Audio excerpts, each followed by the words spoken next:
Ready, কিছু বলবেন?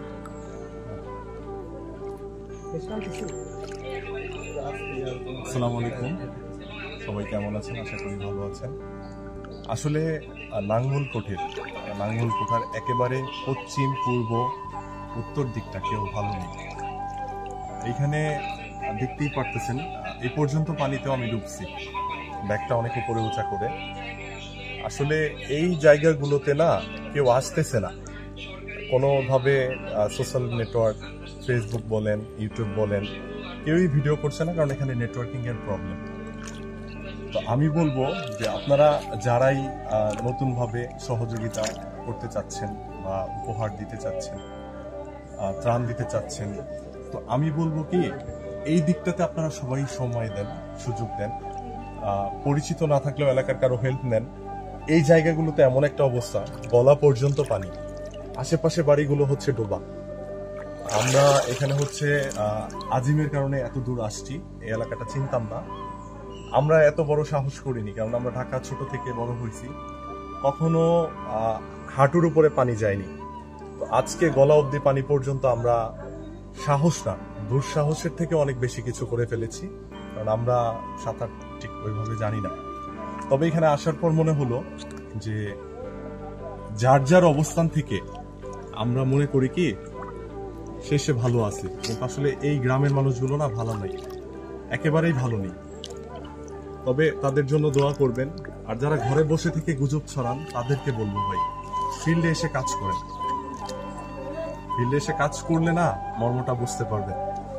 তো যাই হোক, জীবনের অনেকটা অভিজ্ঞতা হইলো।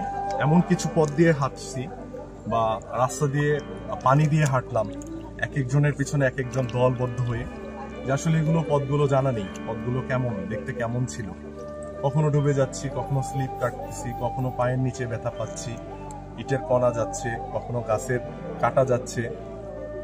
তবে যাই হোক, এখান থেকে হয়তো চলে যাব, মনটা এখানেই পড়ে থাকবে, কারণ এর জন্যই আমি তো কষ্ট করে গেলাম, কিন্তু যারা এখানে থাকে, যাদের ঘর বাড়ি, যারা সব ফেলে রেখে চলে গেল, আশ্রয় কেন্দ্র চলে গেল, খাওয়া দাওয়া হচ্ছে না, শখের বাড়ি, শখের পশু, গরু ছাগল সবকিছুই ভেসে চলে গেল, তাদের কি অবস্থা? আমি একদিনের জন্য এখানে এসে আমার মন ভালো হচ্ছে না। আসার আগে এক ধরনের মন খারাপ ছিল, এখান থেকে চলে গেলেও আরেক ধরনের মন খারাপ থাকবে। আমার যদি অনেক থাকতো আমি এখানে থেকে যেতাম, তবে আমি আবার আসবো যদি এখানকার অবস্থান ভালো না হয়। আমি এবং অনিম ভাই এবং আজিম, আমরা সবাই আবার আসবো, কারণ এই দুঃখ তো শুধু আমাদের একার না, তাদের দুঃখ আমাদের দুঃখ, তাদের সুখ আমাদের সুখ।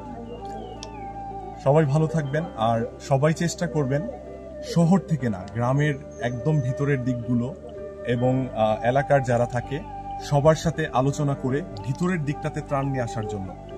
এরকম অনেক পরিবার আছে যারা লজ্জায় আপনার কাছে খাবার চাবে না, কিন্তু আসলে তারা ক্ষুধার্ত।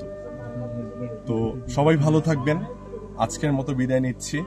আমাদের ত্রাণগুলো সব আমরা যতটুকু পেরেছি এই ডোবা গ্রামগুলোতে খুঁজে খুঁজে যারা অসহায় তাদের কাছে পৌঁছে দিয়েছি। আজকের মতো এখান থেকে চলে যাব, তবে আসলেই মনটা ভালো নিয়ে যাচ্ছি না, ভালো নেই, কারণ আমিও মানুষ।